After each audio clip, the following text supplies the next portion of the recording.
Chers amis, bonjour. On va essayer de faire une petite Dvar Torah aujourd'hui sur la parashat Re'eh, puisque c'est la parashat de cette semaine. Donc, je vais vous faire une lecture d'un passage de la Torah avec un commentaire, en particulier un commentaire de Rabbi Nathan de Breslev sur la parasha. En fait, on est dans la troisième montée, autrement dit, Perek 13, chapitre 13, verset 2. Il est écrit comme ça dans la Torah. Ki yakum vekir becha Navi, Ocholem Chalom, si se lève en ton sein, c'est-à-dire dans ton peuple, un prophète, ou littéralement un rêveur, c'est-à-dire quelqu'un qui a une inspiration, qui voit la nuit des rêves, c'est une sorte de prophète en fin de compte, Venatan Elecha Otomophet, et qu'il te donne un signe ou une démonstration, un miracle, c'est-à-dire que il veut valider sa vision par la preuve d'un miracle. Uba'od ve'amofet asher diber elecha lemor nelecha achare Elohim acherim asher lo yedatam ve'na'avdem. Et il vient, et à partir de ce miracle, il t'incite à suivre en fait un autre Dieu que tu ne connais pas, c'est-à-dire en fait une pratique idolâtre. Alors, la Torah continue, elle dit Lotishma, elle dit vrai un avis à vous, tu n'écouteras pas cette parole de ce prophète ou de ce rêveur, parce que Hachem essaye qui menace Hachem Elokechem, etrem ladat, ayeshrem oavim et Hachem Elokechem, bechol evavchem v'chol nafshechem. En fait, c'est un test que Dieu vous envoie pour savoir si parmi vous, il y a des gens qui aiment Dieu, qui aiment votre Dieu de tout votre cœur et de toute votre âme. Acharei Hachem Elokechem telechu, vous irez derrière votre Dieu. Ve'oto tirahu, c'est lui que vous allez craindre. Ve'et mitzvotai tishmeru, et ses mitzvot vous allez garder. Ou bekolo tishmahu, c'est sa voix que vous allez écouter. Ve'oto ta'avdu, c'est lui que vous allez servir. Au bo tidbakun, et vous allez être littéralement collé à lui. Donc, en d'autres termes, il y a un test ici qui peut venir par quelqu'un qui a l'air d'être un grand sadique éventuellement. Puisqu'il vient, il est comme un prophète, en plus il fait des miracles. Mais, en fait, il est en train de détourner le peuple d'Israël de la voie divine, de la voie de la Torah. Alors, Rashi explique que c'est quoi les signes qu'il fait, c'est-à-dire même s'il est capable, par exemple, d'arrêter le soleil dans le ciel, c'est-à-dire de manipuler même les forces de la nature, eh bien, il ne faudra pas être impressionné. Ça, c'est très fort. C'est-à-dire qu'on voit quelqu'un qui vient comme un grand sadique, qui a l'air d'être inspiré, qui connaît beaucoup de Torah, qui est profond, qui fait des miracles même extraordinaires. Les miracles qui se sont passés à l'époque de Josué, lorsqu'il poursuivait les Canaanim et que le soleil s'est arrêté dans le ciel pour permettre de finir la guerre. Eh bien, même s'il y a le même type de miracles qui s'accomplissent, c'est pas là-dessus qu'on va juger le prophète, c'est sur la voie qu'il va prendre, pas sur les miracles qu'il fait, mais sur sa capacité à garder la Torah, ou au contraire, à s'en éloigner et à en éloigner le peuple. Alors ici, Rabbi Nathan dit la chose suivante. Eta beperek a nechenakin, c'est écrit dans le Talmud, Rabbi aussi Agli Omer, Igiatora les sauf da'ata shel avodat kochavim. La Torah est rentrée au fond de la pensée idolâtre. C'est-à-dire, elle est rentrée jusqu'au bout de l'autre côté, en quelque sorte. C'est-à-dire, elle nous a amenés, en fait, jusqu'au bout. Pourquoi? Les ficha natna à Torah memshalaba, she'afilu ma'amid lecha chama be'emsa rakia, al tishmalu. Pourquoi? Parce qu'on voit que, au contraire, elle nous permet de résister, ici avec ces versets, à une tentation qui viendrait de quelqu'un qui arrêterait le soleil même dans le ciel. C'est-à-dire, au Piresh Rashi, Natna Torah Mem Shalaba, Kelomar Afilu Tira Oto Navi Moshel Veose Kirtsono. Même si tu vois un Navi qui domine et qui fait selon sa volonté, Dirtiv Nathan La Hot au Mofet, quelqu'un qui fait des grands miracles, Akan les Shono. Kolze shayar le'inyan ad kama vekama koa bechira magia. Alors, on arrive maintenant au point essentiel, c'est que tout ça permet en fait un véritable libre arbitre. C'est-à-dire que la confusion, elle pourrait être telle que, finalement, comment distinguer entre le vrai et le faux, entre la juste parole et la parole mensongère. Et je trouve que c'est très d'actualité parce que aujourd'hui, on entend aussi toutes sortes de choses. Il y a tellement de mensonges qui se développent dans le monde, comme dit le Talmud, qu'à la fin des temps, c'est-à-dire dans l'époque messianique dans laquelle nous sommes déjà, eh bien, chutzpah yisgeh, l'insolence et la parole mensongère et fausse et impudique va augmenter, va se développer tellement que finalement ça crée une espèce de brouhaha aujourd'hui où plus on dit quelque chose de faux, mais plus on le dit fort et plus les gens y croient. Il faut simplement avoir l'air de croire à ce qu'on dit pour que tout le monde y croit. Eh bien, en fait, on peut se retrouver dans une confusion finalement, puisque même les choses les plus aberrantes, on pourrait dire, même des choses aujourd'hui qui sont dites et qui sont pensées, et qui sont même dans le bien-pensant, qui sont finalement contre la nature humaine, qui vont à l'encontre même du bon sens de l'humanité. Mais c'est tellement dit d'une manière certaine, avec tellement d'assurance, qu'on pourrait être tenté d'y croire. D'ailleurs, beaucoup de gens y croient. C'est la même chose ici que ce faux prophète qui vient et qui dit les choses avec une telle assurance qu'il est capable même de montrer une grandeur extraordinaire. Mais en réalité, il est en train de nous amener vers quelque chose qui est une aberration, quelque chose qui va être une régression pour l'homme. Là, derrière l'idée d'Avodah Zarah, ici, d'idolâtrie, il y a l'idée de régresser dans quelque chose qui est dans le bas de l'humain, dans le côté infra-humain, et au lieu de permettre à l'homme et à l'humanité de progresser et de s'élever justement vers quelque chose de supérieur, quelque chose de transcendant, eh bien, comme il le dit avec tellement d'insistance et avec tellement de démonstration, on est tenté de le croire. Et en fait là, comment on va savoir, comment on va choisir?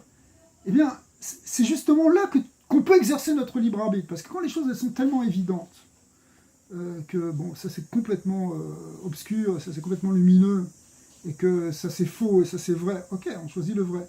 Mais lorsque le faux a l'air prendre l'aspect du vrai, et que le vrai est manipulé comme quelque chose de faux, qu'on le présente comme le contraire, c'est-à-dire effectivement aujourd'hui on peut dire des choses, par exemple on peut dire des choses qui sont des vérités, qui sont des choses évidentes, et puis on peut se faire traiter de tous les noms parce que c'est plus à la mode de le dire, ou parce que ça va à l'encontre justement du mensonge qui est sur la place publique.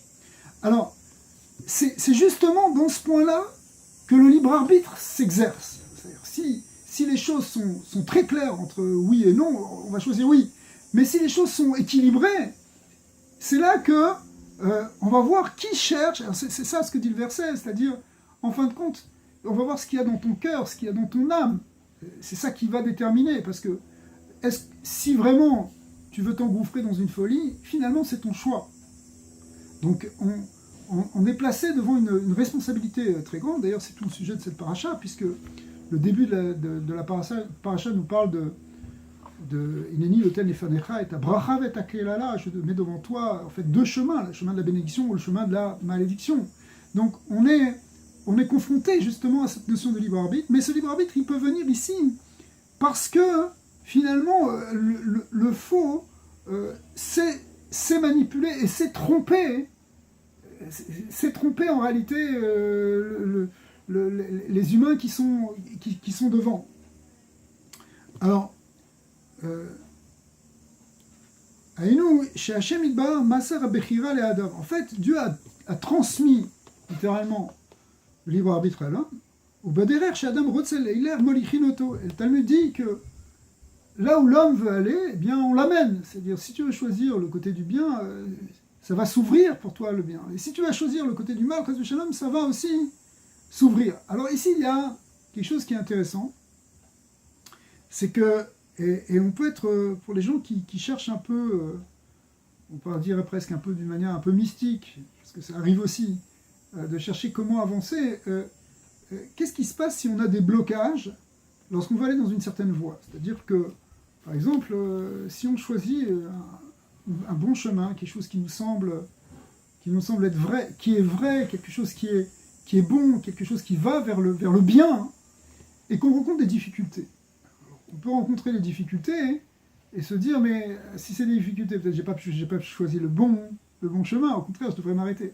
Ou bien, on peut se dire, non, ok, il y a des difficultés, mais il faut que je m'accroche. C'est au contraire un espèce de test de la vie parce qu'il faut vaincre des obstacles pour arriver justement à cette finalité qui est positive. Effectivement, c'est parfois comme ça, c'est-à-dire que le chemin n'est pas toujours si facile.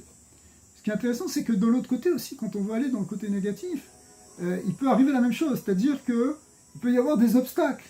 Et ces obstacles, on peut se dire, soit c'est la providence divine qui me guide pour me dire arrête-toi, ne va pas trop loin, comme on voit par exemple avec l'histoire de Bilam, que quand il a choisi la voie pour aller chercher la malédiction contre le peuple d'Israël, au départ, Dieu s'est opposé à lui, il l'a empêché, il a même envoyé un ange devant lui. Et comme disent les commentateurs, comme dit le Zohar, cet ange qui est venu, en fait, c'était un ange de bonté. C'est bien s'il est venu avec une épée devant lui et qui s'est opposé d'abord la Ness qu'il a vue, ensuite c'est Bilam, mais en fait c'était un ange de miséricorde parce que c'était pour l'empêcher d'aller vers sa propre destruction, parce qu'en allant s'opposer à Israël, s'opposer à Dieu en quelque sorte, il allait trouver sa propre perte. Donc on a essayé de le protéger d'en haut pour qu'il n'aille pas dans le sens du mal. Mais malgré tout, il s'est accroché, c'est-à-dire que et c'est ça la force du libre arbitre, c'est-à-dire que tu peux dire non mais je veux pas ça, moi je veux aller dans cette voie et je veux aller dans cette voie et je vais vaincre même les obstacles, même si c'est des obstacles qui sont là pour te protéger, mais je vais les vaincre quand même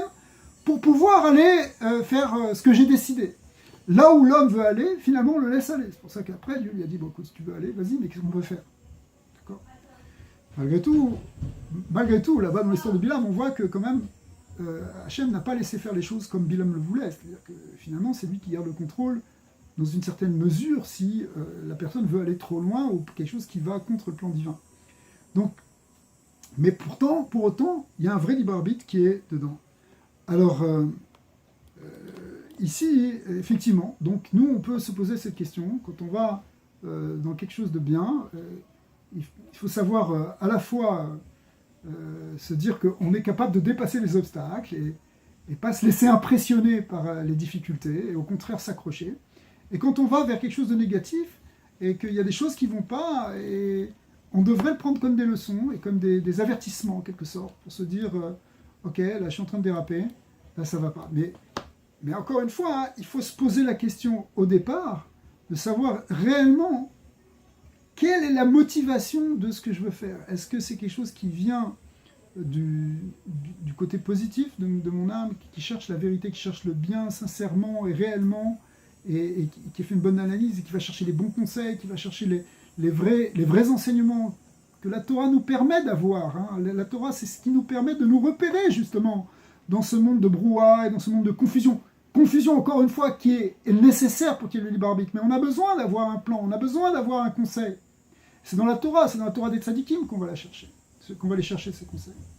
C'est dans cette sagesse, c'est uniquement dans la sagesse justement éternelle, ancienne, celle qui dépasse le mouvement de la pensée du monde qui est né il y a 5 ans, ou il y a 10 ans, ou il y a 20 ans, ou il y a 100 ans, peu importe, mais qui est de l'ordre du temporel, qui est de l'ordre de la morale qui évolue, de l'ordre des tendances et des modes et des mouvements de pensée, des idéologies qui défilent. Mais derrière tout ça, il y a une sagesse éternelle qui touche la racine de l'humanité, l'essence de l'homme, l'essence véritable du monde et du sens du monde. Et on a besoin d'aller chercher là-bas. C'est par là qu'on va avoir un certain repère. C'est pour ça que la Torah, elle est encore, et elle sera toujours d'actualité, parce qu'elle est une sagesse éternelle. C'est pas, la nature humaine n'a pas changé fondamentalement, elle est toujours la même, et on a besoin d'avoir quelque chose qui est plus grand que, si vous voulez, une espèce de pensée psychologique qui est née il y a 10 ans, 20 ans ou 100 ans, encore une fois, qui vient et qui peut changer. Demain, on verra l'homme autrement et on va voir une autre chose. Non, il y a quelque chose qui est fondamental, qui est essentiel. et qui ne change pas en réalité.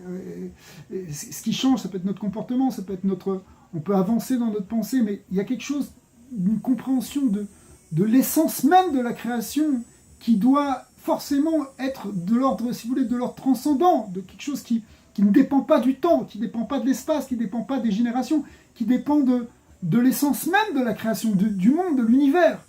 Et ça, on le trouve dans la Torah, et dans les mystères de la Torah, et dans la profondeur de la Torah. C'est pour ça que c'est dans cette profondeur-là qu'on va chercher cette sagesse. Et on a besoin de ça pour finalement se repérer.